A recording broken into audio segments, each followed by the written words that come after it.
This program is for educational purposes only. The content is not intended to diagnose, treat, cure, or prevent any diseases, nor is it intended to take the place of your primary care physician. The statements in this program have not been evaluated by the FDA. Testimonials are shared as individual experiences of the individual. Results vary and may not be typical. We do not make any claims regarding health or income. As an empowered individual, you do have options available.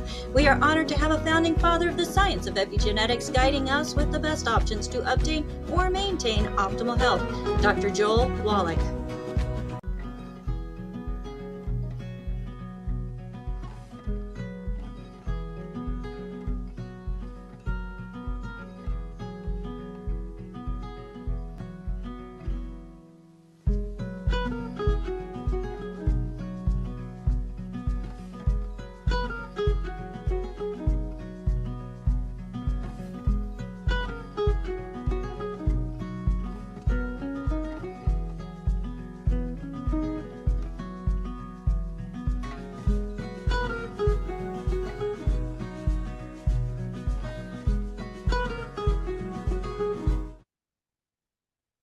Hello, everybody. Let's go ahead and open up that Zoom room as you are connecting to Daily with Doc, and it is Pharmacist Fridays.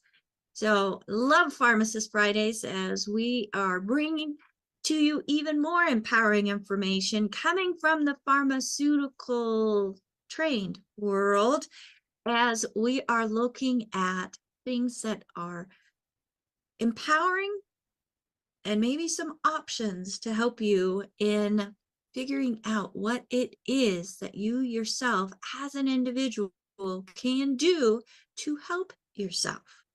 So everybody, thank you so much for joining us here on Daily with Doc and Becca. My name is Becca Dukes, and as the hostess of this program, it is my honor and privilege to make sure that our amazing community has a resource that we can invite individuals to so that they can hear the information coming right from either the doc's mouth, as we have on Wednesdays and Thursdays with Dr. Joel Wallach, or even the pharmacist's mouth, which we have throughout the week, but mostly on Pharmacist Fridays. So if you were invited by somebody specific, please get back with the person that invited you to watch this program and tell them thank you. And as you're watching, send them little notes, things that you didn't know, or things that are your kind of your aha moments, as there are going to be lots of them in today's program. And for those of you who are watching us on a live stream or a replay and you would like to join us live or know more about when we do go live, make sure you go to dailywithdoc.com. This is the sponsor of this program. And on our website, you'll see an area where you can sign up for our email list. Sign up there, you'll get notification when we're going live. You will also get links to previous programming to help you find information to help you find a better health journey. So without further ado, it is my honor and privilege to bring to you the amazing Pharmacist Ben Fuchs. Pharmacist Ben has been in the pharmacy world for decades, although he doesn't look like he could be in it for as long as he has been, but hey, we'll just go with that. He has been in it for decades, and he has found the value and the power in what nutrition can actually do, even as a trained pharmacist. So Pharmacist Ben Fuchs, you are just absolutely incredible. And let me find you. Here we are. Thank you. Oh. Okay, so let me try this again. There. Wait. Stop. Now. No, we have too many chefs in the kitchen. So as I do something, it was somebody else was doing something at the same time, and then they were like canceling each other out. But We are here. So, Pharmacist Ben, I Yes. know, like, well, we were talking about on the last Pharmacist Ben Bites, we were talking about oils and fats and thought, well, maybe we should do a show on oils and fats. And that's exactly what we would like to do today, Right. as we are calling this Fatty Friday.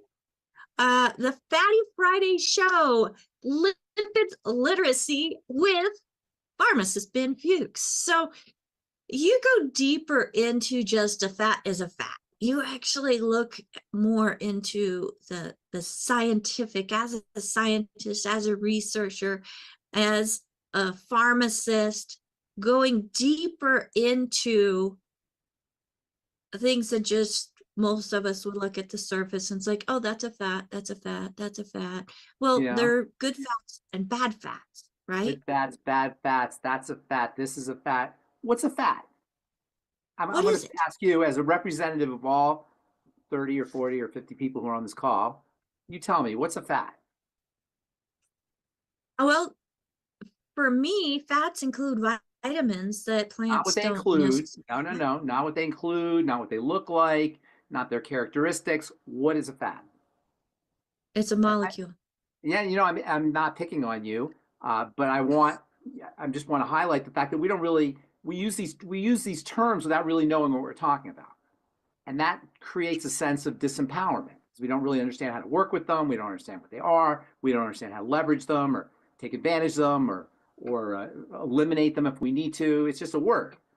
So what exactly is a fat from a biochemical standpoint, from a molecular standpoint? First of all, to understand a fat, you have to understand what it is distinguished from. In chemistry, there's two kinds of molecules. There's molecules that are said to dissolve in fat. We call it fat soluble, or technically lipophilic. Lipo means fat, philic means loving. Fat loving, fat soluble. These are substances that dissolve in oils and fats. I'll tell you what they are here in a second, what that is in a second. And there's a second class of molecules that are said to be hydrophilic, water soluble. And that is they dissolve in water. This is the two major classes of biochemicals, or chemicals in general, in nature. Now, there are some chemicals that are sort of have a little fat solubility, a little water solubility, so it's kind of on a spectrum, right? So all the way to the left, we call them fat or fat soluble. All the way on the right, we call it water soluble. And then there are things in the middle that have a little bit of water solubility, a little bit of fat solubility, depending on where in the spectrum they fall. Does that make sense? Two extremes. So say olive oil would be on one extreme, water would be on another extreme. Water obviously dissolves in water, olive oil dissolves in oil. But within the middle, there's different things that have a little bit of water solubility, a little bit of fat solubility. So what exactly do we mean by fat soluble and water soluble? From a biochemical standpoint, a fat is like a chair with four legs on the ground. All four legs on a chair are evenly spaced, right? If you had a chair where the legs weren't evenly spaced, the chair wouldn't be solid, right? It would lean. A fat molecule has four symmetrical legs, metaphorically speaking, stuck on the ground. It's solid. It stays. A water-soluble ingredient leans. Water-soluble ingredients, by virtue of their leaning, dissolve in water and are very easy for the body or for anything to manipulate because they lean. They're ready to move. They're heading in a direction. Is this making sense? If something is a chair and it's solid on the ground, it doesn't move. It's solid. But if it has three legs on one side and one leg on the other side, it's going to lean and it's going to be easier to pull. It's going to be easier to tumble over, to fall over. A chair with four legs on the ground doesn't fall over, but if it has three legs on one side and one leg on the other, it's going to fall over. Make sense so far? This accounts for the differences functionally in the body between fats and water, lipophilic and hydrophilic. Lipophilic is solid. It's much more difficult for the body to process. Water soluble leans. So it's much easier for the body to process because it's already moving in a certain direction. All I gotta do is flick it and it'll fall over. I need you to say yes or no if that makes sense. I'm using you as my barometer for the audience. I didn't realize I had gotten muted. So yes, Okay. it's making sense. Making sense? Okay, good. So water-soluble leans, fat-soluble is solid. It's a very important point. In biochemistry, we don't talk about chairs and leaning and solid. We have a different way of saying things. Things that lean have a pull. They're pulling this way. Things that are solid don't have a pull. In biochemistry, pull is, the word pull is polar. You may have heard the term polar. Something that's polar pulls. So when something leans, it's polar. It's easy for the body to work with something that leans. It's something that's polar. Things that are polar go into water, they dissolve, they get rinsed out, they don't get stored. They're much easier for the body to process and deal with and eliminate. Something that's non-polar, has no pull, solid, does not move. Making sense so far? Non-polar solid doesn't move, polar leans, it moves. Water-soluble hydrophilic materials are said to be polar. Lipophilic, fat-soluble ingredients are non-polar, and that's a very important point. That non-polarity makes fats much more important and problematic than water-soluble ingredients or hydrophilic ingredients. The most important hydrophilic nutrients are going to be vitamins B and C, the B complex and vitamin C. Electrolytes, which by definition are minerals that dissolve in water, electrolytes. And then certain amino acids are also water soluble. The fat soluble nutrients are much more important in the sense that they're trickier for the body to work with, and they include, number one, fatty vitamins, and that's vitamins D, E, A, and K. DEEK, we remember those as DEEK. What are called sterols. These are molecules that act like steroids, and you'll sometimes see them at the end of the word, like cholesterol, or sometimes you hear phytosterol.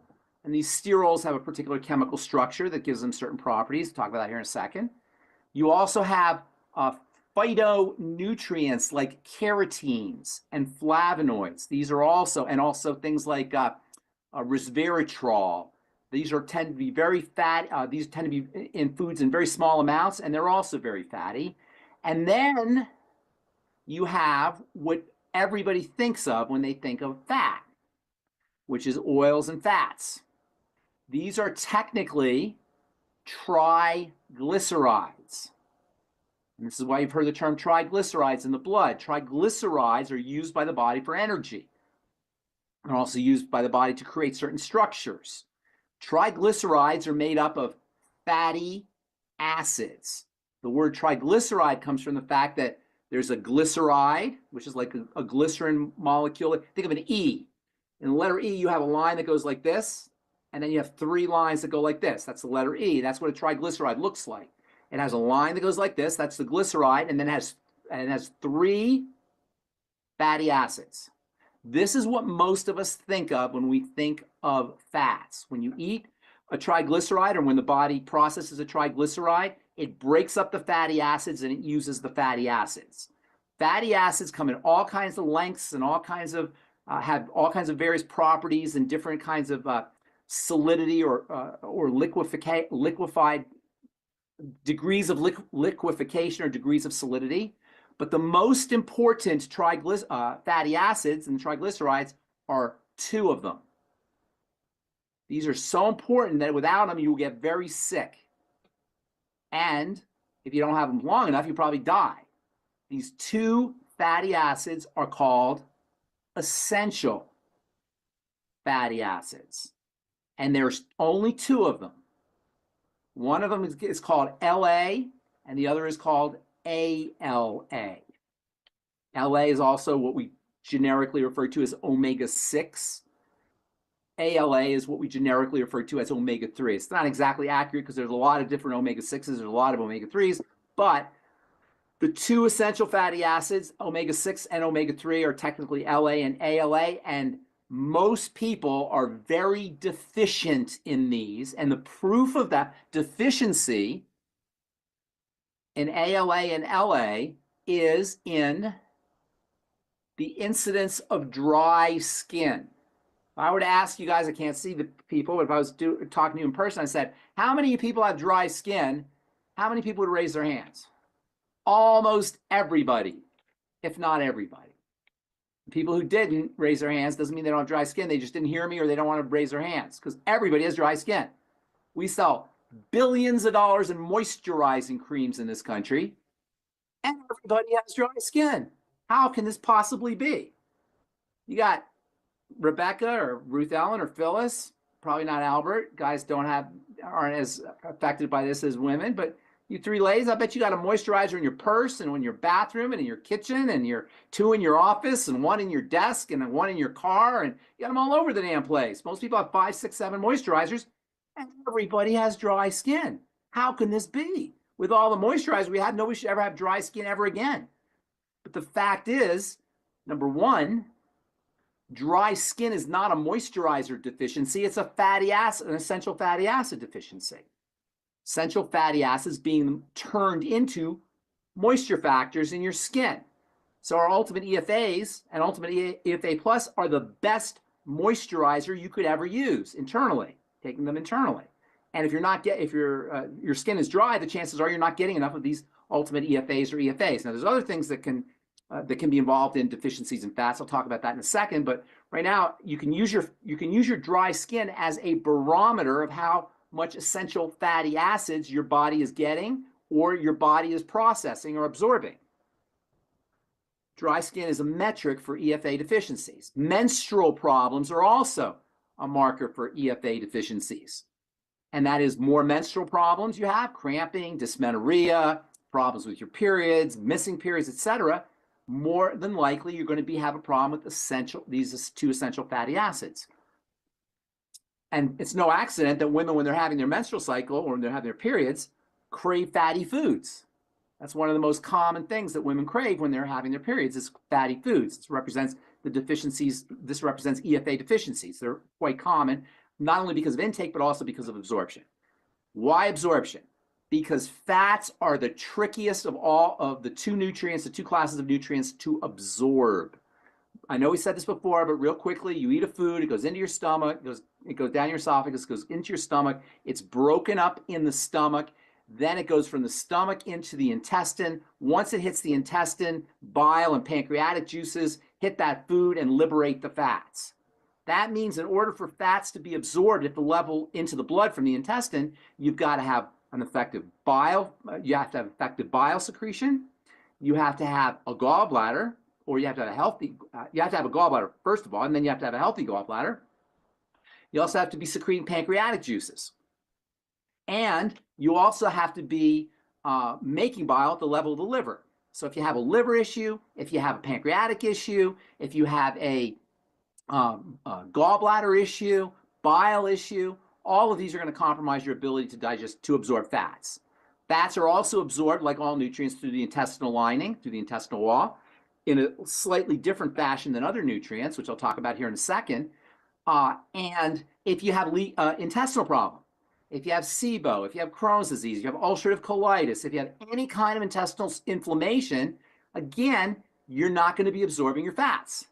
So between pancreatic issues, gallbladder issues, liver issues, intestinal issues, including dysbiosis, disturbances in gut bacteria, all of these can compromise the absorption of fats. Now, I'm focusing on triglycerides and essential fatty acids, but remember, vitamins D, E, A, and K are also fats. So if you have an intestinal issue, a bile issue, a liver issue, a gallbladder issue, or even a stomach issue, or a pancreatic issue, you're not going to be absorbing your fatty vitamins. Likewise with your sterols and your phytonutrients, the things like resveratrol that are in vegetables. So for all of these reasons, many people have issues with essential fatty acids, fatty vitamins, and fatty nutrients. How is this going to show up? Well, you can't make your fatty hormones, your steroid hormones, without fats. You can't grow tissue and repair without fats. Your brain is largely composed of fat, so cognitive issues are likely to happen when you have issues with fats, and that includes intake as well as absorption. And then most importantly, and most fascinatingly, fats are the key players in inflammation. The molecules of inflammation as well as anti-inflammation are fatty, and they're derived from fatty acids. specifically a type of molecule that has a real fancy name, you may not have heard of it, called an eicosanoid. Eicosanoids are broken down to form all the major players in the inflammatory system. And without essential fatty acids, you're not going to have the eicosanoids, and your inflammation, anti-inflammation system is going to be disturbed. And this accounts for a large amounts of inflammatory health challenges. To compound this problem, over the last 100 years or so, we figured out how to produce distorted fats. We figured out how to produce fats that look like fat, that taste like fat, that have all of the outside accoutrements of a fat, all the outside characteristics of a fat, but do not perform like a fat inside the body. Say, what the heck? Why would manufacturers want to create fats that look like fat and that taste like fat and that fool our biochemistry into thinking it's fat, but can't be used? Because they're cheap and they're stable and have long shelf life and can be reused. And as we talked about a couple days ago on our video, it's no coincidence that as soon as we figured out how to process and distort and stabilize fats, our health went on collectively as a country, went on a steep decline in terms of chronic degenerative diseases. Because remember, fats are key players in the inflammatory system, and once you ingest distorted fats, you're off to the inflammatory races. These distorted fats are sometimes called hydrogenated fats, or sometimes you hear the term partially hydrogenated fats, or sometimes you hear the term trans fats. And between trans fats and hydrogenated fats and partially hydrogenated fats, now they have a new kind called transesterified fats. All of these fats, which manufacturers absolutely love because they have all the characteristics of fat in terms of when we eat them, they taste like fat and they satisfy our fat cravings, and they look like fat, and they have one of the most important qualities of fat, which I'll tell you about here in a second. The body cannot use them. One of the most important reasons why we all love fat is because when we were evolving on the African savanna, it was very difficult to get fat. And fat is a rich source of energy. It's the richest source of energy of all the micronutrients. So like as with sugar, we developed into one-pointed hunting agents for fat. Wherever there's fat, we cannot resist it, especially if the fat is combined with sugar or with salt. The combination of fat and sugar and salt is absolutely irresistible to human beings. And if you want to make a lot of money, try and figure out a combination of food, a food that has a combination of sugar and salt and fat, and start selling it on the street. And you'll have people line up around the block to buy that combination of sugar and salt and fat, whether it's pizza or tacos or deep fried Snickers bars or fried chicken, or all the foods that we all love are combinations of sugar and salt and fat. And why is that? What is it about that combination that makes it so appealing? Well, aside from the fact that we're all seeking out sugar and fat from an evolutionary and salt from an evolutionary standpoint, because these three food groups are very important, but they weren't really around from an evolutionary standpoint. So we developed to be one-pointed seeking machines for sugar and salt and fat. Aside from that, fat has a very interesting quality. It helps flavor spread on your tongue. So fat makes sugar more sugary, salt more salty, and flavors more flavorful. This is why we always cook with fat. When you eat fat and sugar and salt, it's like having a flavor and flavorings.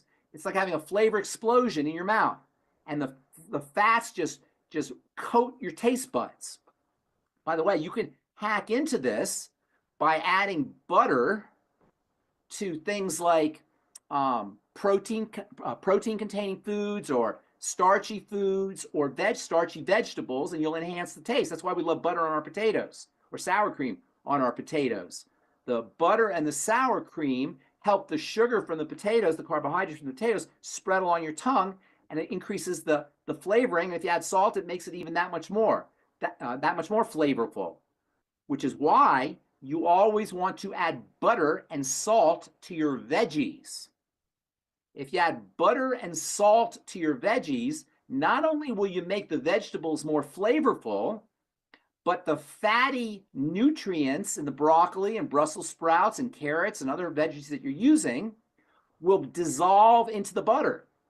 And your body will, in essence, it'll be pre-digested, and your body will have more access to those nutrients from the veggies, which is why you always want to add butter to your veggies and a little bit of steam and a little bit of salt. You get more nutritional value from that. And speaking of butter, it's the best fat to cook with. Because remember, distorted fats are very problematic. Butter is a stable fat, and so you can cook with it, which leads us to the point that I wanted to make here and that Dr. Wallach's been talking about for decades now, really, but at an accelerated pace over the last 5 or 10 years. And that is the problem with distorted fats. Fats are very unstable, especially to heat and to oxygen and to light. Heat and oxygen and light are the mortal enemies of fat. In order to create a stable fat for food processing, you have to heat it. And this distorts the fat. And so many of the fats that we ingest are distorted. The body cannot use them, but they taste like fat. They're tricky because we will eat them, but we won't get the benefit of the fat. We'll get the flavor, the taste of it, but we won't get the biochemical value of that fat. And these are the kinds of fats that most of us are eating. You can assume a fat is distorted and processed, dietary fat, if it comes in a clear bottle. Fats are very unstable to light, so they should never be in a clear bottle. But if you walk down the supermarket aisle, at the in the oil section, the salad oil section, all the oil is in clear bottles. They might as well have a sign on it that says distorted, cancer-causing, age-inducing fat on the bottle. If it's in a clear bottle, that's a fat that you do not want to ingest. And that's even before you eat it. In order to get fats, by the way, from things like safflower or sunflower or corn or soy or wheat, which is where most of us get our fats. Fats usually are derived from seeds, by the way, or nuts. In order to get the fats from seeds or nuts, high pressure has to be used. Think about it. A seed is like this big. It doesn't have a lot of fat in it. So what they got to do is they got to take a lot of seeds and they got to squeeze those seeds with a lot of pressure. That pressure generates heat, and that heat distorts the fat. The alternative to this high pressure that generates heat is a kind of fat called cold pressed. Sometimes you'll see the term cold pressed oils. Cold pressed oils don't generate heat, and they're generally a safer form of fat. Another way fats are extracted from seeds is by using chemicals called solvents. And these chemical solvents that remove the fat from the seeds are very similar to dry cleaning fluid. In fact, dry cleaning uses the same kind of chemistry that food processors will use to get oil out of seeds. What is it? You ever think about dry cleaning? What exactly is dry cleaning? How does that even work, dry cleaning? Dry cleaning is specific for oils. If you get an oil stain on your shirt or on your tie, they'll use dry cleaning solvents to get rid of the oil. Dry cleaning is specifically designed to get rid of oil. And it's not really dry in the sense that there's no moisture. It's dry in the sense that there's no water. To get dry cleaning, to dry clean fluids, you have to, or to dry clean clothes, to remove oils, you have to use solvents like benzene or hexane or acetone. These are highly, highly, highly carcinogenic. In fact, benzene is one of the most carcinogenic compounds known to man, and it's used in dry cleaning fluid. When I worked for Blistex, one of my jobs, as I've said before, one of my jobs was to wash the dishes. I was like low man on the totem pole, so I was the guy washing the Blistex off the beakers.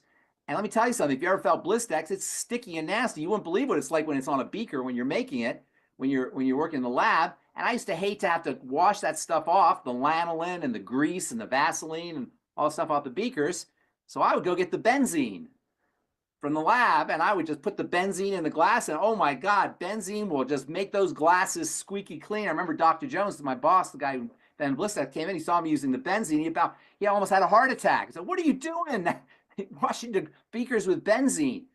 Benzene is one of the most amazing ways to get fats out of things, including seeds. Now, while they don't exactly use benzene, they use molecules similar to benzene to get oils out of seeds. So many oils, in addition to being distorted because of heat, are also contaminated with these toxic solvents. And this is the stuff you're getting at the supermarket.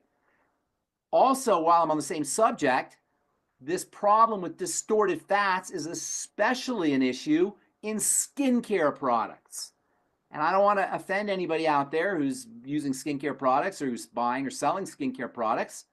But if you see sunflower oil or safflower oil or corn oil or wheat germ oil or macadamia nut oil or grapeseed oil or any kind of oil in your skincare product, that's a skincare product you don't want to use. Because number one, it's already going to be distorted by being heated at the factory. But once you put it on your skin, it's going to be exposed to oxygen and light and heat from the environment. It's going to further break down. And broken down oils, as I said before, distorted oils are a major cause of inflammation and accelerated aging. So that wrinkle cream you're putting on with the corn oil and the safflower oil could be accelerating your skin aging, which is why when I'm formulating my True Skin Health products, I never use vegetable oils. And you should never, ever put vegetable oils on your skin. If you're using a moisturizer, a skincare product, turn the ingredient deck around and turn the bottle around and look at the ingredient deck and see if there's a vegetable oil in it. Chances are there will be. Skincare manufacturers, who are among the most deceitful of all the consumer product manufacturers, love to put vegetable oils in their skincare products because people will rub their fingers along the vegetable oil lotion or cream and they'll go, "Oh, I'm moisturized." No, you're not moisturized. You're slickerized. And all you've done is put a slick coating on your skin. In addition to not being moisturized, you're also now going to run the risk of accelerated aging and inflammation. So once you process fat, if you're not processing fats correctly, if you have a problem with your intestine, gallbladder, liver, pancreas, stomach, not only are you going to have issues in terms of deficiencies in fats, and not only are you going to have issues with the toxicity of fats, but even worse, because fats are so important in the inflammatory process, now you're going to be running higher risks of systemic inflammation. And because systemic inflammation is associated with all chronic degenerative diseases, the ingestion of these kinds of fats is one of the major reasons why we suffer from long-term chronic degenerative disease. On the other hand, some of these these very short fats that get broken down from dietary fats are actually very healthy and beneficial and have wonderful anti-inflammatory benefits. And that's why you'll find things like CMO cream. I don't know if you've ever used our CMO cream or CMO capsules. The CMO stands for cetyl myristoyl. Cetyl myristoyl is a classic example of one of these short fats that has wonderful anti-inflammatory and pain-relieving properties. There's another really cool short fat called palmitoyl ethanolamide, or PEA. And PEA, palmitoyl ethanolamide, has wonderful pain-relieving properties. Nothing more than a short fat. We haven't talked about this as much as we should, in my opinion, but we have a whole class of products called the HempFX products. You may have heard of the HempFX products. The HempFX products feature cannabinoids or endocannabinoids as opposed to phytocannabinoids. Endocannabinoids are cannabinoids that are found inside the body. And cannabinoids are also wonderfully anti-inflammatory and pain relieving. So these short chain fats can be beneficial. They can also be very pro-inflammatory. By the way, aspirin works by leveraging the anti-inflammatory properties of these short chain fats. Same with so-called non-steroidal anti-inflammatory drugs, or NSAIDs, things like Motrin and Naproxen and Indocin and Piroxicam. There's a whole bunch of these things. Most of them are prescription, but there's a couple that are over the counter. And these over the counter drugs also work by taking advantage of this fat processing system. And they work at the level of fat processing, which is why I always tell people the ultimate EFAs and ultimate EFA pluses are nature's aspirin. They're God's aspirin. They're non-toxic aspirin, and that's why the ultimate EFAs and ultimate EFA plus act like anti-inflammatories and act like pain relievers. By the way, inflammation and anti-inflammation are supposed to lead into each other. Sometimes you'll hear people say that LA, which stands for linoleic acid, or what we conventionally call omega-6 EFAs. Sometimes you'll hear nutritionists say things like omega-6s are inflammatory. I don't know if you ever heard people say that. They're inflammatory fats and you shouldn't eat omega-6s. These are actually nutritionists who will say this. And this falls under the category of a little knowledge is a dangerous thing. Because it's true, while omega-6s are inflammatory, they lead to anti-inflammation. And this is the way the healing system works in the body. Inflammation leads to anti-inflammation. Inflammation is like a beaver's dam or like an airbag. And so when you break your arm or you get a black eye or have some kind of wounding, the body will inflame. This inflammation protects the area that has been damaged. And the way the system is supposed to work, once the inflammation reaches a critical mass, it kicks into anti-inflammation and you heal. So inflammation is important for the healing process. Without adequate inflammation, you can't get into anti-inflammation and you can't heal, which is why omega-6s are just as important as omega-3s when they're intact and not distorted.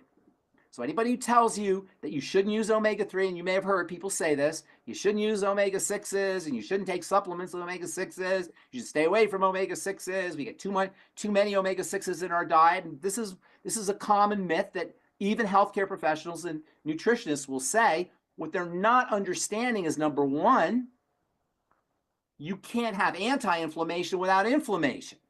So omega-6s are just as important as omega-3s, but even more importantly, you have way more omega-6 fats in your body than omega-3 fats. Omega-6s are orders of magnitude more important in terms of functionality, in terms of how much they're used in the body, than omega-3s. Omega-3s are like pixie dust. They're like condiment. It's condiment, salt and pepper that's spread on the body, while the structure of the body largely depends on omega-6s. Omega-6s are especially important for cell membranes. The most important part of a cell, arguably, is the membrane, the outside part of the cell. The outside part of the cell is the part of the cell that is interacting with the environment. The inside of the cell does not directly interact with the environment. It only interacts with the environment through the mediating force of the cell membrane. And when I say the environment, I mean the soup that the cells are sitting in. Real quickly, cells are all sitting in a liquid soup, a medium. And that liquid medium that the cell is sitting in, the fluid that the cell is bathing in, is the main determining factor of what's going to happen in the cell, including the genetics. So the cell itself, the cell behavior itself, is dependent on the environment that the cell is sitting in, the soupy fluid the cell is sitting in, and the communication between the soupy fluid and the inside of the cell occurs at the level of the membrane, which is largely composed of fat, especially omega-6 fat. Now, there's a couple other fats that are in the cell membrane that deserve a special mention. One of those fats is a special fat, and as everybody in this call probably knows, fats are, the word fat in science is lipid, and there's a special kind of lipid or fat in the cell membrane that is a little bit water soluble. This is an interesting kind of fat. It's water soluble and it's fatty. It's not 100% water soluble, but it has a certain degree of water solubility, and it's also fatty. This makes it really valuable because it has the characteristics of water, or a water soluble ingredient, and it has the characteristics of a fat soluble ingredient. And arguably, this is one of the most important fats in the body. I was going to say the most important type of fat in the body, arguably, certainly one of the most important types of fat in the body. And this is a fat called a phospholipid. Lipid means fat. Phospho means phosphorus. When you stick a phosphorus molecule onto a lipid, you get a phospholipid.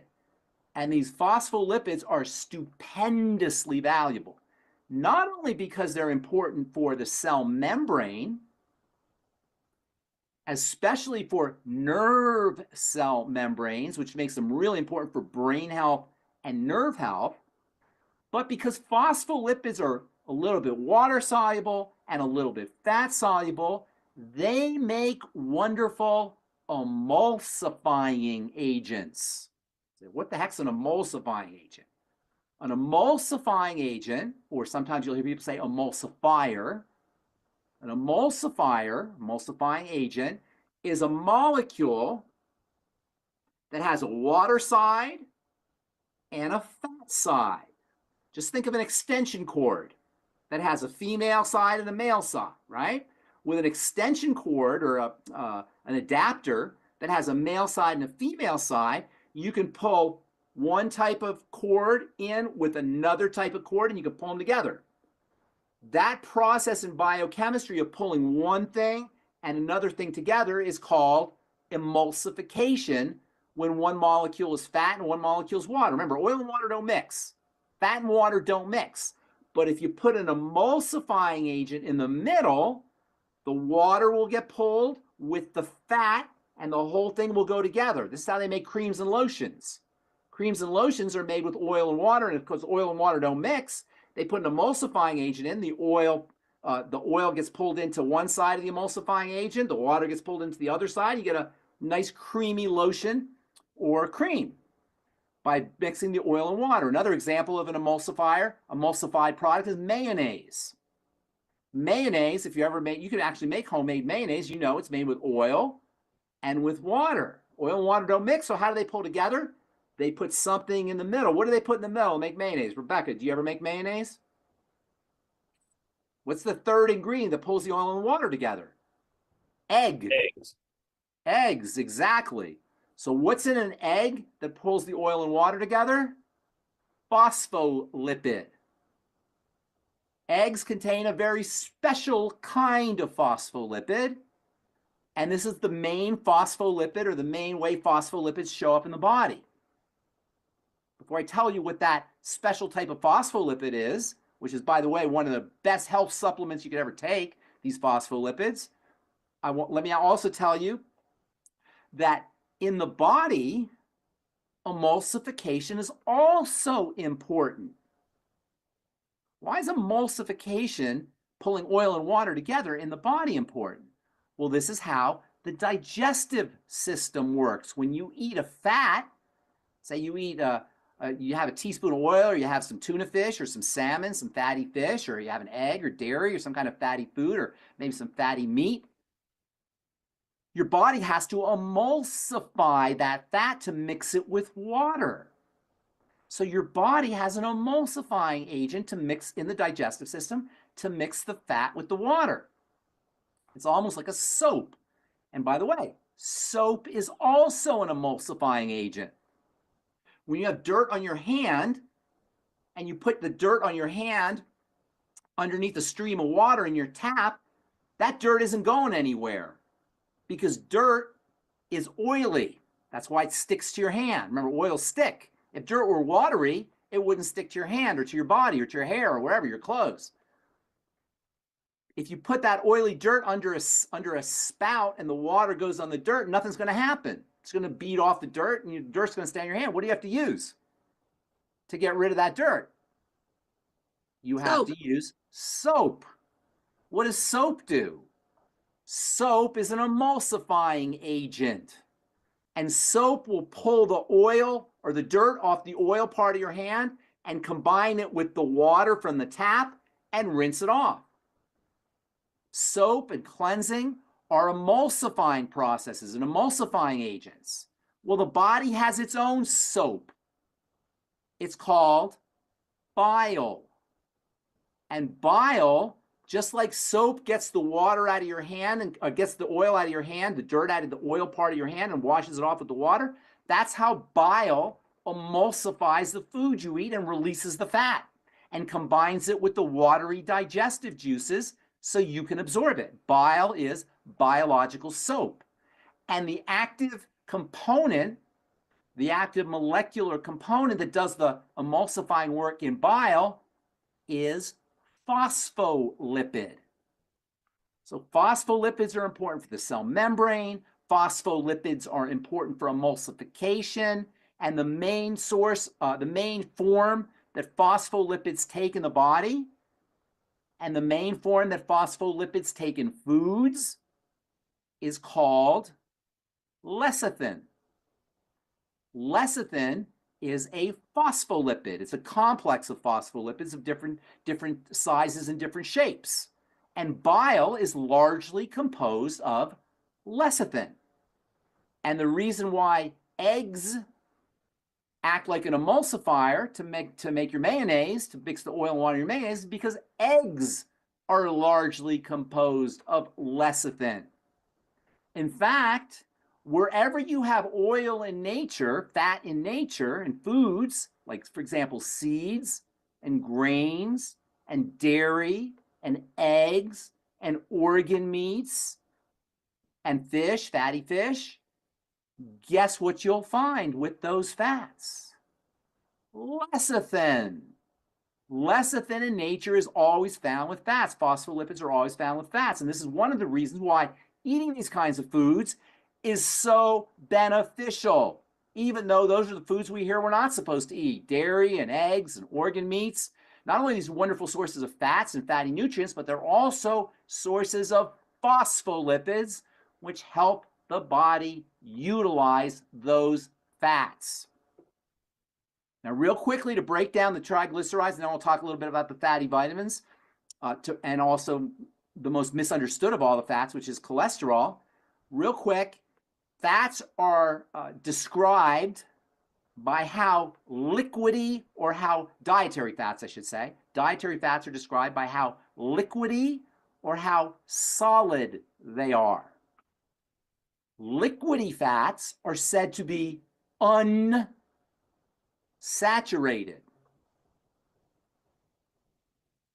Solid fats are said to be saturated.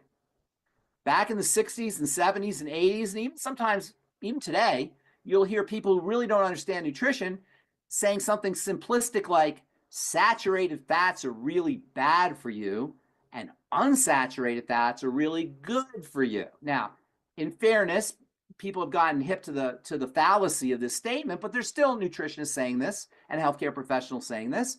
And in the 60s and 70s and 80s, not so much the 60s, but the 70s and 80s and 90s, they were saying it a lot, and there's still some people who believe this. Unsaturated fats, being liquid, are much more unstable than saturated fats, which are solid. The classic example of saturated fat is lard. Butter is also a saturated fat. The classic example of unsaturated fats are corn oil and safflower oil and sunflower oil. And while these fats, these liquid fats, contain the essential fatty acids that we talked about earlier, they're also very, very unstable, and you have to be using them extremely carefully. As Doc has said for years, you don't want to cook unsaturated fats. You don't want to put heat unsaturated fats, and of course, you don't want to expose them to light or oxygen. Saturated fats, you don't have that problem. Saturated fats are really stable.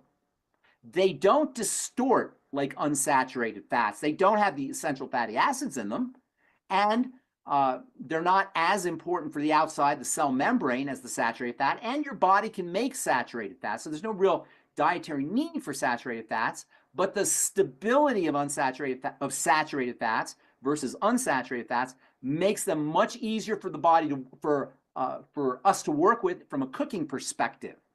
And they're the only kinds of fats you should ever cook with, particularly butter.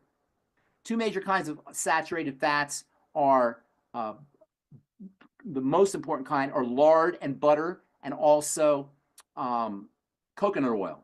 These are saturated fats, solid fats, but butter by far is the best fat to cook with because butter is highly nutritious. You still don't want to heat it too much because you can still burn it if you heat it too much. But with mild heat, butter is the ideal fat to cook with because not only is it stable, but it's also a source of fatty nutrients like vitamins, particularly vitamins A and D, and also to a certain extent E and K, which are also very important. Now, butter also contains a specific kind of fatty acid. Remember, fatty acids are the main way the fats show up in the body in terms of usage. Triglycerides and fatty acids, and triglycerides are made up of fatty acids. Fatty acids come in three main sizes, or lengths, more accurately. You got long fatty acids, and these long fatty acids are the ones that are found in most foods. You've got medium fatty acids, and these medium fatty acids, sometimes you hear the term medium chain fatty acids or medium chain triglycerides, MCTs. These medium fats, which are not found anywhere near as much in food as the long fats, are very, very valuable. And you can actually get MCTs as a nutritional supplement. MCTs can be used as energy very efficiently. And for people who do not have a gallbladder, or people who have liver problems, or for athletes and bodybuilders, MCTs can be incredibly important as a source of energy. When I used to work for at University Hospital as a pharmacist in PEDS ICU and neonatal ICU, University of Colorado was a regional center for babies who were born with defective digestive tracts, and also for crack babies who are, believe it or not, addicted to crack and addicted to heroin.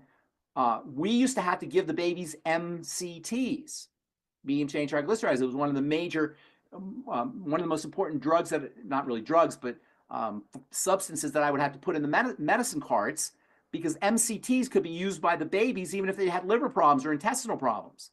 And for folks who have these kinds of health issues where they're fat malabsorption issues, either because of liver problems or gallbladder problems or pancreatic problems or intestinal problems, MCTs can be incredibly important as a source of energy.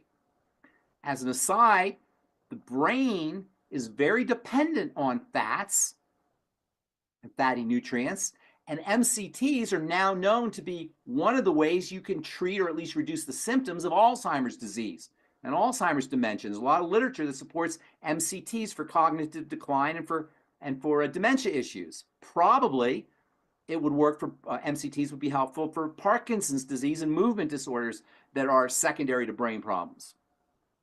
And then the third kind of fat, which I find to be the most fascinating, are short fats, or short chain fatty acids, SCFAs they call them. You got the long chain fatty acids, the medium chain fatty acids, and the short chain fatty acids. The short chain fatty acids are made by bacteria in the intestine. And one of the short chain fatty acids that are made by these bacteria is one of the most important and underappreciated molecules in the body. This is a fatty acid that's called butyric acid. B-U-T-Y-R-I-C. Butyric acid is a short chain fatty acid that has a tremendously valuable role to play for intestinal health. And in fact, butyric acid is protective against colon cancer, as well as other intestinal diseases. Butyric acid is also a very important fat for the brain and the nervous system. Butyric acid helps you feel calm and satisfied. and content. Butyric acid is a satiety-inducing agent. It makes you feel satisfied. When you eat butyric acid, you don't eat as many calories. Butyric acid is also converted into bodybuilding compounds and chemicals. When I was doing my bodybuilding days, my weightlifting days when I was a kid, we used to take a supplement called HMB, hydroxymethylbutyrate, which is a derivative of butyric acid. Butyric acid, short-chain fatty acid, is also converted into one of the brain's most important calming chemicals that has also anti-seizure effects. It's called gamma aminobutyric acid. So we take this fatty acid and you put an amino group on it. GABA, also known as GABA. In fact, we use GABA in our Sleepies product. Dr. Wallach, when he formulated Sleepies, wisely put GABA because GABA relaxes you and helps you fall asleep. GABA is also anti-seizure. There's another derivative of butyric acid called gamma hydroxybutyrate, or GHB. GHB is one of the most amazing molecules known to man in terms of its pharmaceutical properties. GHB, check this out. GHB is the best sleep aid you'll ever take. If you took GHB, you'd fall asleep in 5 or 10 minutes, you'd sleep for 3 or 4 hours, and you wake up perfectly rested. How amazing is that? The same GHB molecule that helps you fall asleep fast and get a good, wonderful rest in 3 or 4 hours also builds muscle.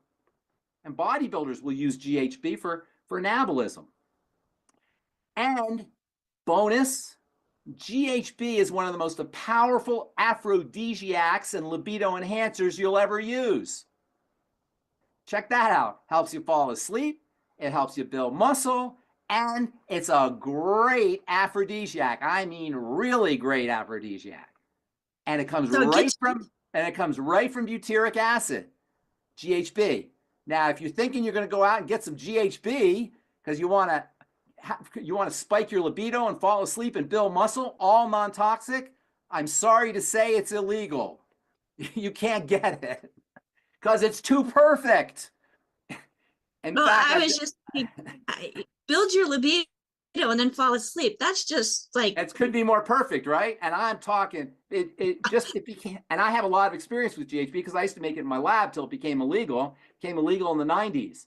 And the reason it became illegal, they say anyway, is because people were putting it in you can't taste it. It has tasteless. So they were putting it in people's drinks. So, you know, the whole date rape thing. So they made it illegal. But the fact is, it's one of the best bodybuilders used to use it all the time. It's one of the best anabolic aids, sleep aids, and libido enhancing aids you'll ever use. And it's just a derivative of butyric acid, a short chain fatty acid. You can see why I started off by saying this is such a fascinating molecule, butyric acid. It's one of the short chain fatty acids. Butyric acid is what gives butter the name butter. Butter is one of nature's richest sources of butyric acid. So to the selenium and the iodine and the vitamin A and D and K and the saturated fat for cooking and the delicious taste, you can now add the benefits for your intestine as well as your brain as well as satisfaction to butyric acid, or to butter, I should say. By the way, the ketogenic diet supports the production of butyric acid. And this is one of the reasons why the ketogenic diet is so satisfying and why fats are so satisfying in general. There are 2 other short-chain fatty acids, one of which is called propionic acid, which is not as interesting to me as the third one, which is acetic acid. And acetic acid, by virtue of its ability to dissolve fat and water, the short-chain fatty acids, butyric acid and propionic acid and acetic acid, which are made by bacteria in the intestine, have a certain ability to dissolve oil and water. And this makes the short-chain fatty acids, like acetic acid, incredible cleaning agents. And in fact, people who clean houses, when they want to use a non-toxic cleanser, will use vinegar, which is 5% acetic acid. And you can use that yourself if you want to clean things. Acetic acid or vinegar makes a great cleanser. It has emulsification properties. Acetic acid also is great for your skin because it will dissolve skin oils and also has a little bit of an exfoliating property. You don't want to overuse it because you don't want to remove too many skin oils, but it can be great for people who have hypersebaceous secretions like acne patients or people who just have oily skin. Using vinegar can be a great way because of the acetic acid to remove oil off the skin, and because it's water soluble, you can just rinse it right off. And we're running out of time here, and I wanted to talk about two other kinds of fats which are really important. One is the class of fatty vitamins, D, E, A, and K. And the other one is probably the most misunderstood fat in the entire spectrum of fatty molecules and fatty nutrients, which is cholesterol.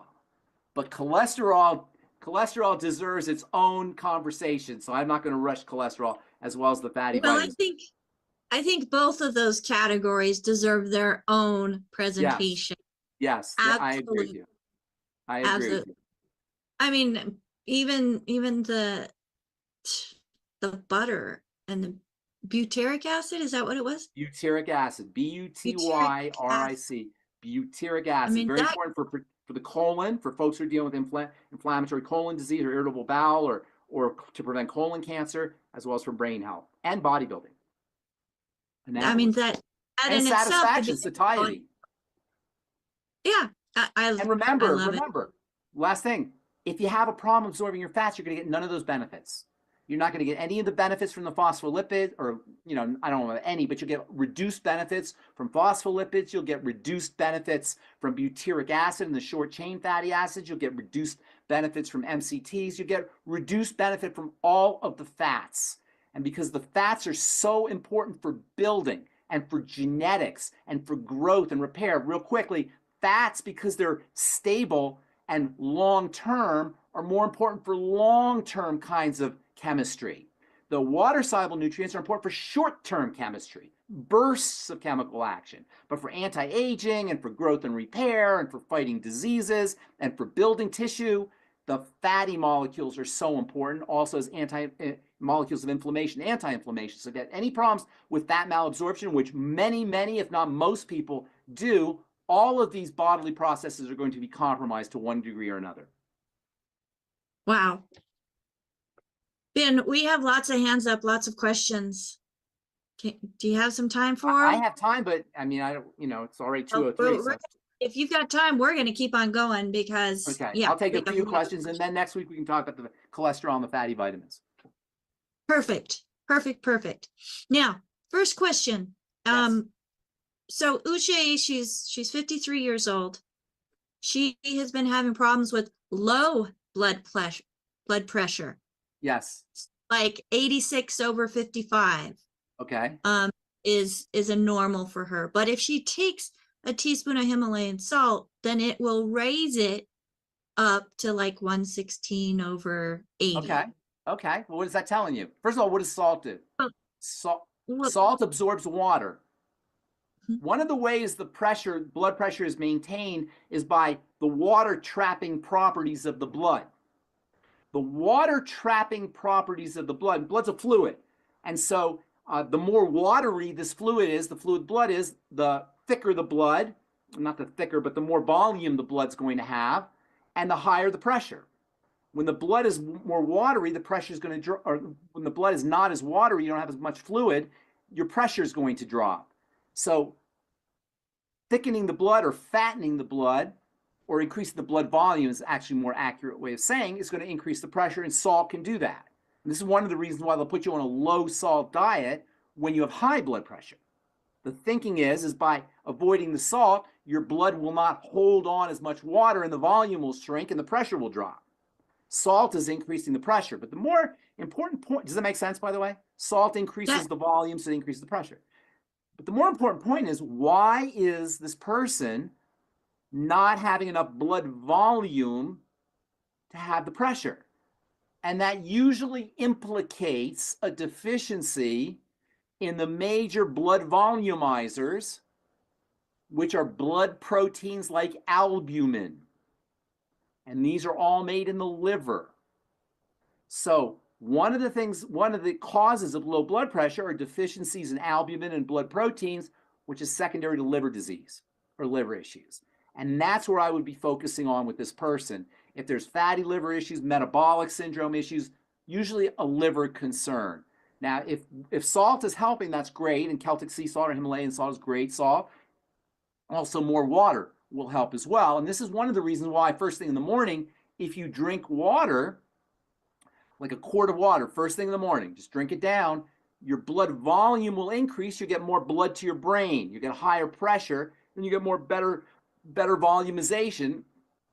During the night, we've urinated a couple times, once or twice. We've sweat out. So we tend to be deficient in water, dehydrated first thing in the morning. So first thing in the morning, drinking water will volumize your blood. You get better circulation to your brain. You have more energy and more clarity of thought. Likewise with blood pressure. Although I would be more interested in knowing why the pressure is low. And that, to me, the first thing I would look at is the liver and blood proteins.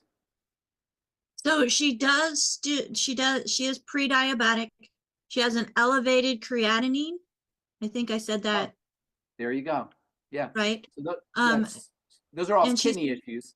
That's a yeah, kidney so she issue. she drinks 7 bottles of 500 milliliters. So is that what, about 16 ounces?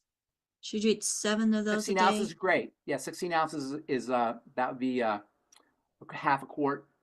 I usually 32 ounces is good first thing in the morning. You can guzzle down 32 ounces of good clean water, spring water or reverse osmosis water. That's great. Creatinine, if she has elevated creatinine, that's telling me there's also a kidney issue, which again, there's some metabolic syndrome implications, which can also involve the liver. If she does have poor kidney function, that can have an implication on blood pressure. But usually you'll have high blood pressure if you have poor kidney function. If she has low blood pressure, I would be looking at the liver, especially if she has pre-diabetic and she has kidney issues. Which the pollen burst daily liver formula would be an option. Yes, ma'am. And also Dr. Aria's liver cleanse. And I don't talk about that product anywhere near enough, but anybody who's dealing with a gallbladder problem, liver problem, any kind of digestive problem, Dr. Aria's liver cleanse. And Dr. Arias, I don't know how many of you guys know who he is. He is an amazing network marketer as well as a healthcare professional. And he has a whole line of products, the True to Life, I think they're called the True to Life products. And then one of them is the liver cleanse, which is great. I'm a big fan of the liver cleanse. And I'm a big fan of Dr. Arias. If you ever get a chance to listen to him on Facebook or on one of these talks, he's an amazing network marketer. Absolutely. And I'm working on getting him to come on and share with us about his liver cleanse. Should have him on. Yeah. And he's like I say, he knows how to do network marketing. Okay, so kidney issues, Dr. Wallach always, and she is on the 90 essential nutrients. Dr. Wallach always mentions the Ultimate Daily Classic to help clean the kidneys out and create Sweeties that circulation. too. Sweeties to help control blood sugar, absolutely. And then the products that we just mentioned for liver and supporting the liver so that it can detoxify and do what it's designed to do efficiently. So, and enzymes. Would enzymes be helpful? Yeah, absolutely. Absolutely. For all digestive issues and liver issues, absolutely the enzymes, digestive enzymes. All right. Excellent. Thank you so much for that, as I know she is watching and listening. Let's go to a hand that is up. And Hattie, what questions do you have for Pharmacist Ben today? Awesome. Dr. Ben, thank you so much. Hattie, Pharmacist Ben. Pharmacist Ben, I apologize. Yes. Ben, you spoke with a client of mine who was having fluid on the lungs. In any event, she called me. Now, so she was going to be on the call, but I'm not too sure if she is. But in any event, she just called me and told me that she had a biopsy done. They took away 1.6 fluid ounces of fluid from her lungs, and they found some malignancy in the lungs. Yeah, yeah. So she's going in for CAT scan and all that kind of stuff. But the question is, what should we really do now? First of all, fluid in the lungs, or technically pulmonary edema, is usually related to cardiovascular issues, heart issues.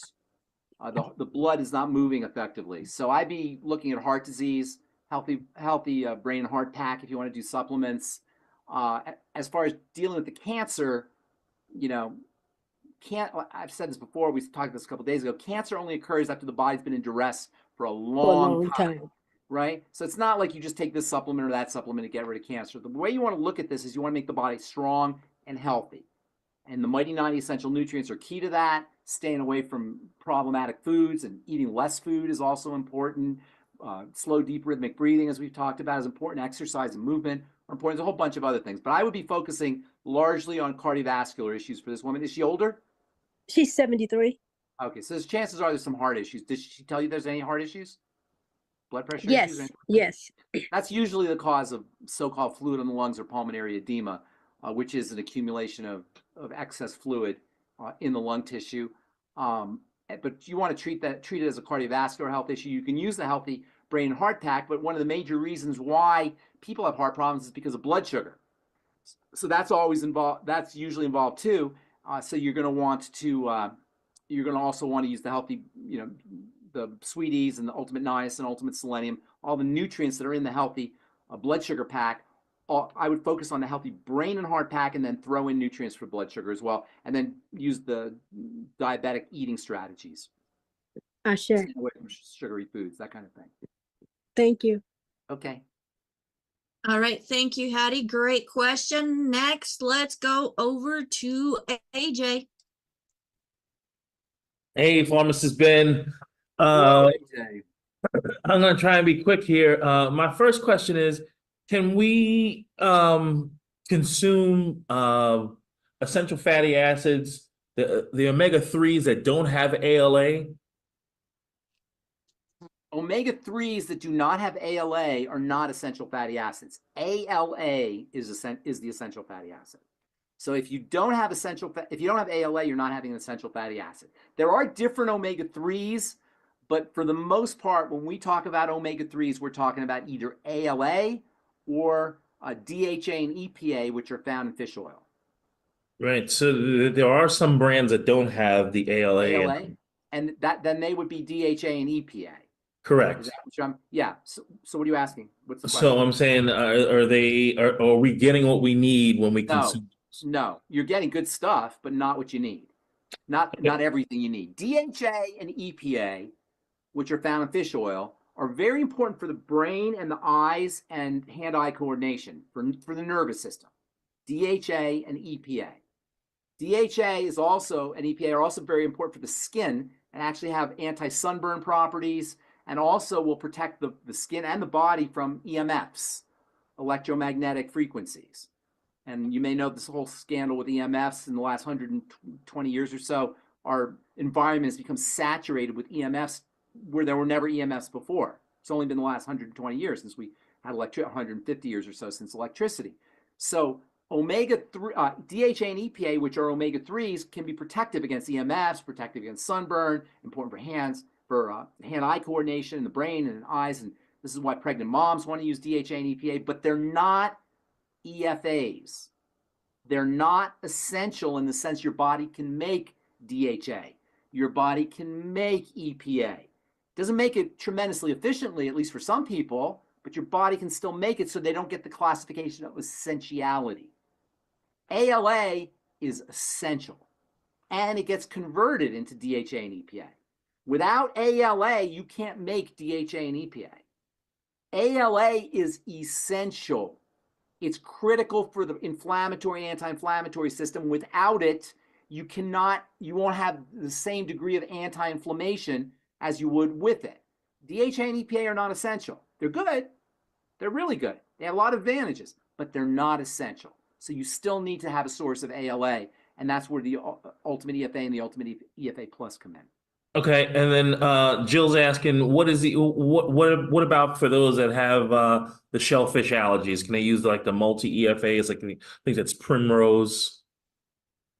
I'm not sure why, because of the fish oil. Is that what you're saying? I'm gathering. No. First of all, many shellfish allergies are not due to due to histamine, which is in shellfish or seafood, or can stimulate histamine from the body. So if you have a shellfish allergy, it may not be an allergy, a literal allergy. It may be that the histamine in the food is aggravating your own histamine production, or it's not aggravating, but it's adding to your histamine production. Histamine is like antihistamines. Histamines activate the immune system. So it may not be an allergic reaction. That's first of all. Second of all, the oils are different from the shellfish and the seafood. It's just the oils. There's nothing allergenic in the oil. Allergenic ingredients, and again, a lot of times it's not an allergenic ingredient, it's the histamine, but let's go with the allergenic ingredient. They're not going to be found in the oil. So you're fine taking the oil, even if you have a seafood or shellfish allergy. Okay, she's saying that two of her customers itch from the EFA plus. If you itch, that's a sign of poor processing at the level of the gallbladder or the liver. There's really nothing that you could be allergic to. Allergies require a type of protein. Nobody's allergic to fats. You're allergic to proteins. That being said, there are certain fatty molecules in the body that are produced in the intestine that can be very allergenic, but they don't come from foods. They come from bacteria in the intestine. And these are a whole class of LPSs, they call them, lipopolysaccharides, and they're very allergenic.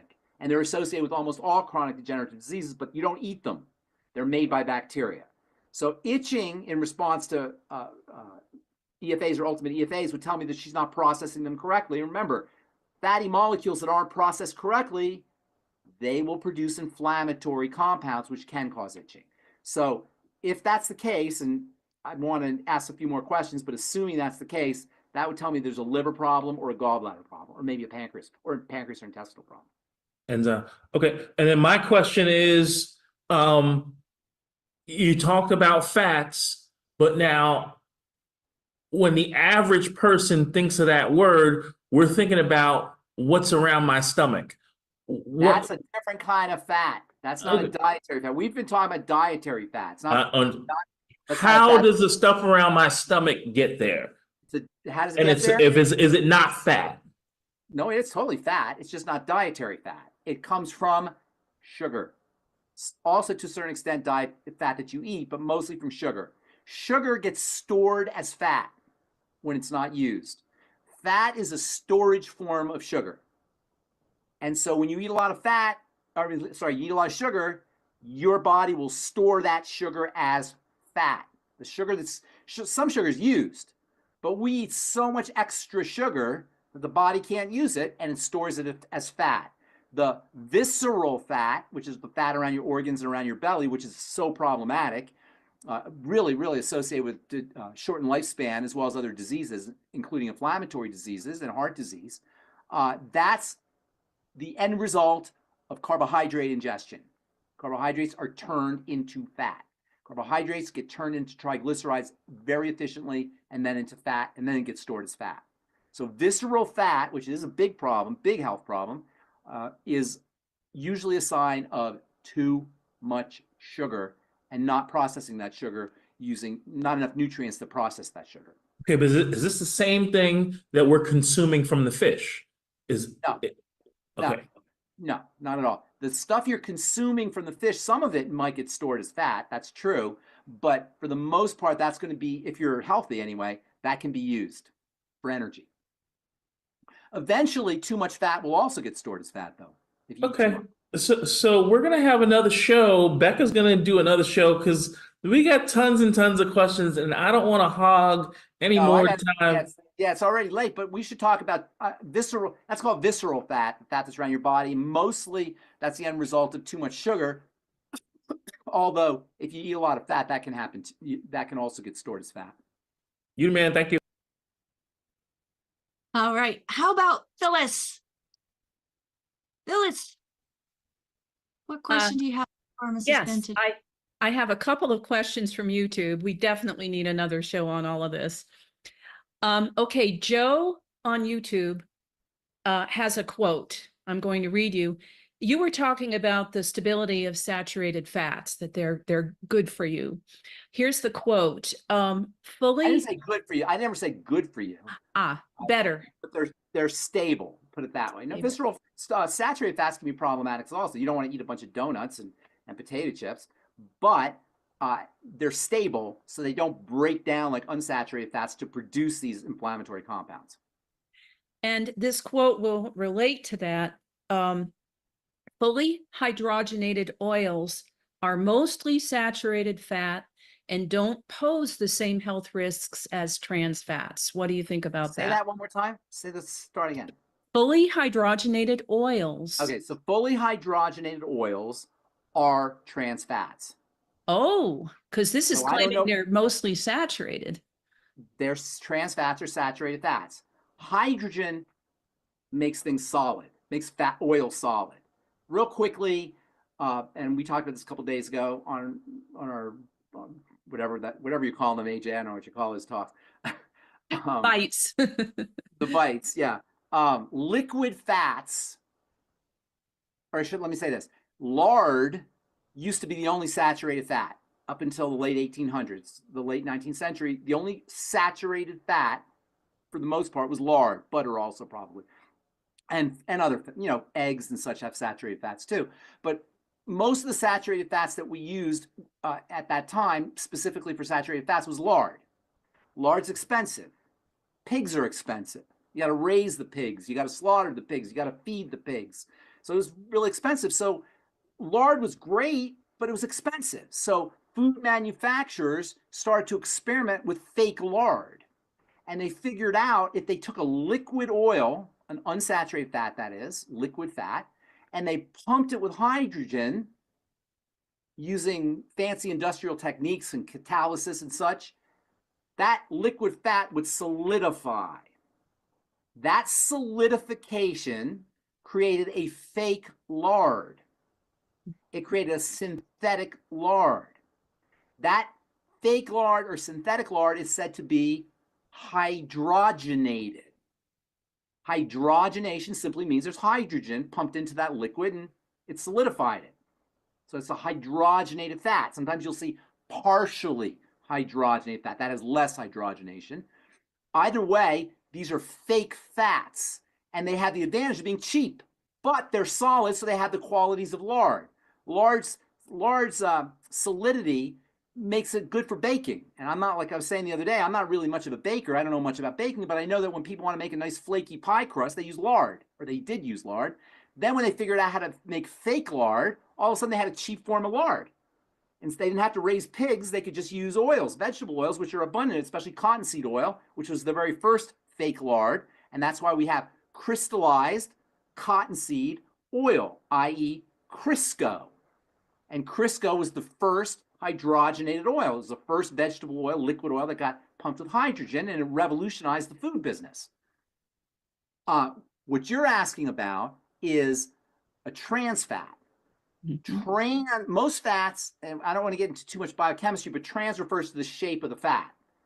There's a shape of a fat that where one of the, and this is just very simplistic. If anyone's in biochemistry, don't hold my feet to the fire on this.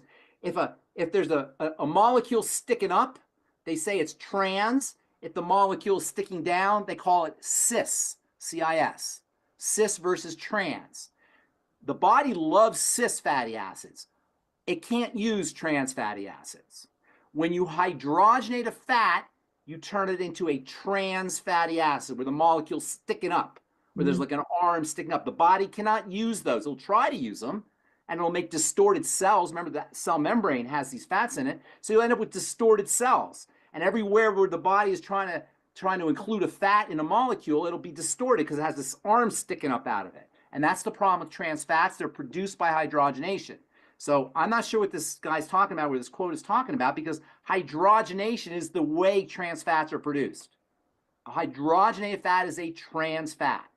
So I'm not exactly sure where that quote is coming from, but hydrogenation, trans, all these types of words that you're hearing are industrially processed fats. Never a good thing. And this is what Doc's been talking about for years. Hydrogenated equals trans fat, period. Not necessarily equals. It's not like an equal thing, but when you hydrogenate, you create trans fats in the hydrogenation process. Got it. And he had one more quick question. He asks if seeds are okay to eat, like sunflower seeds. Yes. Seeds are tricky. Nature does not want its seeds to be eaten. because nature wants its seeds to grow. If you eat a seed, it's not going to grow. So nature's very protective of its seeds. And as a way of protecting its seeds, it has loaded seeds up with compounds that are not beneficial to biochemistry, things that are like enzyme inhibitors that suppress our biochemistry enzymes. Also lectins, these problematic molecules that can irritate, like gluten, that can irritate the intestine. So seeds can be problematic, and there are lots of poisons in seeds. We talked about this a couple days ago. One of the most maybe the most powerful poison known to man is something called ricin, R-I-C-I-N, which is found in beans, which are seeds. So seeds are a problem. At the same time, they're wonderful sources of nutrition, because think about it. What is a seed? A seed is a life. It has everything necessary to make a tree, everything necessary to make a plant. Everything necessary to make a living creature is in the seed. So the seed is condensed nutrition. It's powerful nutrition with anti-nutrients in there. By the way, phytic acid is one of those anti-nutrients. You may have heard of phytates and phytic acid. So nature has taken this seed, which is powerful medicine, super nutritional, and put poison in there. Not a lot of poison, but enough poison that will make it problematic for an animal to eat the seeds. Nature wants you saying, I'm not going to eat the seed, so the seed can grow. Also, seeds are nature's richest source of oil. What is oil at the end of the day? Oil is trapped sunlight. The reason oil is so important is because it's the sun in liquid form. It's concentrated sunlight. That's what oil is. It's concentrated sunlight, and a seed is loaded with this energy. So a seed is like a nuclear bomb. It's like all this energy condensed into a tiny, tiny space, which is why the best way to eat your seeds is by adding water to them. When you add water to a seed, all that condensed nutrition, that condensed energy is released, and it's called a sprout. And while seeds are very problematic because they got the poison, when you add water, you release all that wonderful energy, and now you have nature's most important, incredible, powerful food, which is a sprout. And so if you really want to do your seeds correctly, you want to sprout them. That being said, it's not the end of the world. You're not going to die by eating seeds, but you got to be a little bit careful. Grains are seeds. And one of the problems we have, one of the most problematic foods that we eat as a culture are grains, because they're seeds. And the seeds that are grains contain gluten and other compounds that many people react to. So when people say they react to gluten and they react to grains in general, they have psoriasis or immune problems, inflammatory problems from eating grains. What they're really reacting to is the seeds, the poisons in the seed that nature has put in the grains to keep you from eating them. This could be a whole other show. I can see that. But you recommend, for instance, taking flax seeds, grinding them, and putting them in our shakes. So that's the perfect example of what you're talking about. Yes, you're releasing. When you grind a seed and add water, you dissolve, and especially if you can do heat, you will dissolve a lot of those problematic molecules. And then again, seeds, it's like, you know, in nutrition, sometimes things aren't that cut and dry. Not like things are all good or all bad. So flax seeds, while yes, they're seeds and they do contain enzyme inhibitors and things that put your cells to sleep and maybe have cause digestive health issues, also are a great source of omega-3 fats and vitamin E and magnesium and fiber and all kinds of wonderful nutrients. So I love flax seeds, but I always grind them up. All right, back to you, Becca. All right, do you have time for one more? One more. All right, let's go over to Norm and Diane. Please unmute yourself. Can you hear? This is fascinating information. Thank you. I love this. One, how about coconut oil as a facial moisturizer? And two, I'm guessing sunflower butter, like instead of peanut butter, is not good. No, sunflower butter is a highly processed oil, and yes, it is problematic. Peanut butter is pretty much the same, and that's not. Neither of those are great foods unless you eat them fresh, maybe, and you grind them up fresh, which nobody does. They're not. Neither of them are good foods. Almond butter, if you're going to do a butter, almond butter is probably better for you. As far as coconut oil for the skin, coconut oil will not only do 0 for your skin health, but in the long run, although there is a little vitamin E, which can help have some protective benefits, but coconut oil isn't going to do anything for your skin health. But even worse, it can actually suppress your skin's natural moisture factors. And this is important because we collapse 2 very distinct ideas into one. Idea number 1 is softening the stratum corneum. Your skin is layered, and the surface has you have a layer of fingernail. Think of your fingernail, right? Your fingernail, you have a thin layer of fingernail-like material on the surface of your skin. That material is called keratin. And keratin has a hard, dry, rough quality. When you put moisturizers, oils, or coconut oil, or butter, or mayonnaise for that matter, or yogurt on the surface of the skin, you soften this keratin, the stratum corneum, the fingernail, but you don't do anything for the health of the tissue. And even worse, when you have something on the surface of the skin, that shuts down the skin's moisture factors. So coconut oil will not only do nothing for your skin except soften the stratum corneum a little bit, but it can have a suppressant effect on important molecules for skin health, including moisture factors. So coconut oil, I know there's a lot of people who will use coconut oil, or for that matter, they'll use olive oil or oil of Olay or just standard moisturizing creams. So you're not doing anything for your skin. You're just softening the surface. If you want to soften the surface, that's great, but you're not changing skin health. In fact, you're actually suppressing some of the molecules that are important for skin health with coconut oil. That help? Great to know. Wow. Okay, so a lot of people have asked me about coconut oil, and now we have the answer. Yes. Even on the skin. We should do something on skin one of these days. We're gonna do skin. We've got 5 new shows coming up. I know. Just from this show. Yeah. But absolutely, I'm going to add skin to the list. Pharmacist Ben, another amazing Pharmacist Friday. Thank you so much for being part of our mentor team, our friend, our advisor, our just so many hats that you wear. And we are so honored to be able to host you on the Daily with Doc show. Thank you. Thank you. Thank you, everybody. Join us on our Bright Bites, our Pharmacist Bites. More Bright Bites. Do you have another one scheduled? AJ schedules them for me. Well, I asked AJ,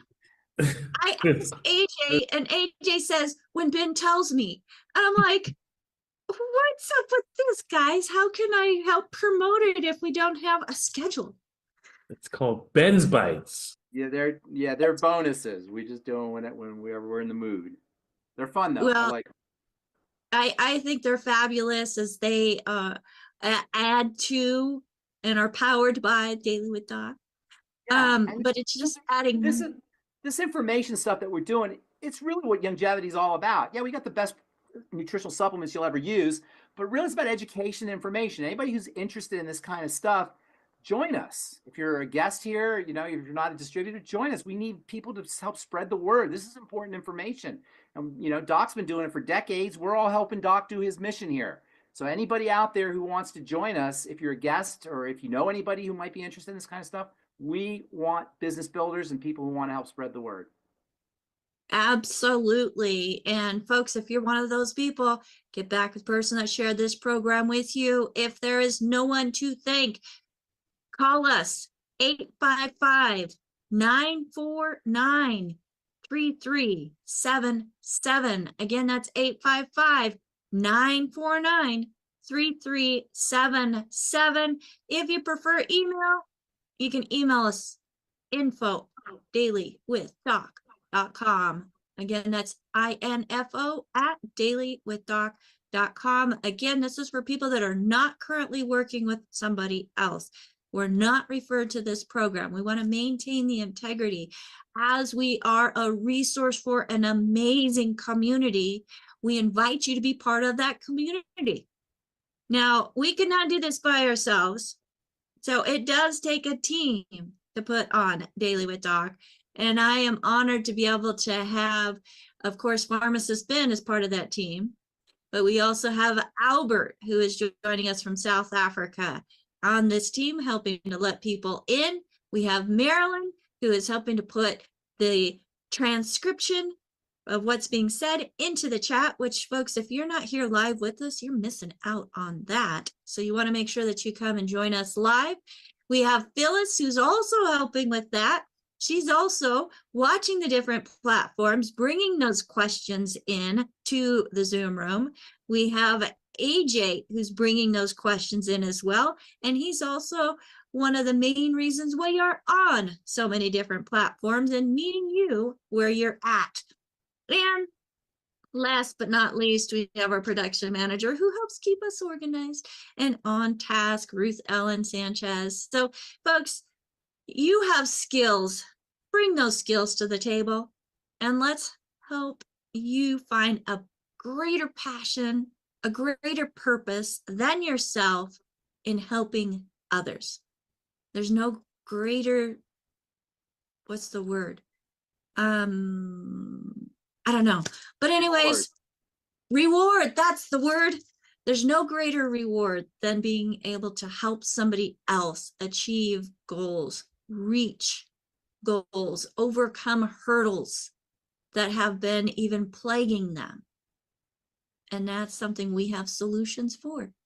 So join us here as part of a team within the Longevity family. Of course, if you're not working with anybody, we want you on our team. Absolutely. Because I think we have, I can't say this, because we have a lot of amazing coaches here on with us. They're amazing, but you know, we have an amazing team as well. Anyways, thank you everybody for joining us. We will see you next week, Monday through Friday from 12 to 1 p.m. Pacific time on Daily with Doc. Go to dailywithDocZoom.com or zoom.dailywithdoc.com, and that will bring you right into our waiting room. And of course, you want to be here 12 to 1 p.m.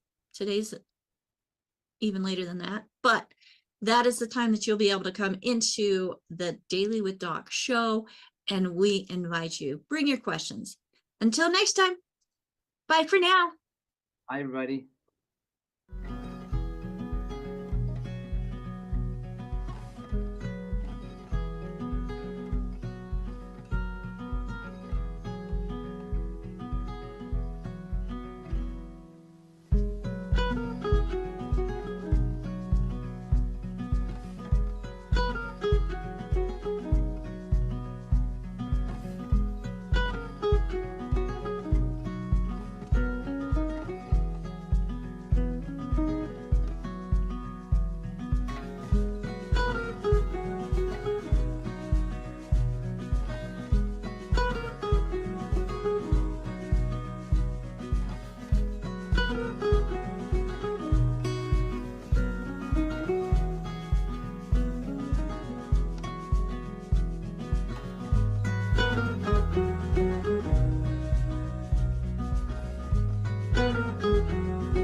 This program is for educational purposes only. The content is not intended to diagnose, treat, cure, or prevent any diseases, nor is it intended to take the place of your primary care physician. The statements in this program have not been evaluated by the FDA. Testimonials are shared as individual experiences of the individual. Results vary and may not be typical.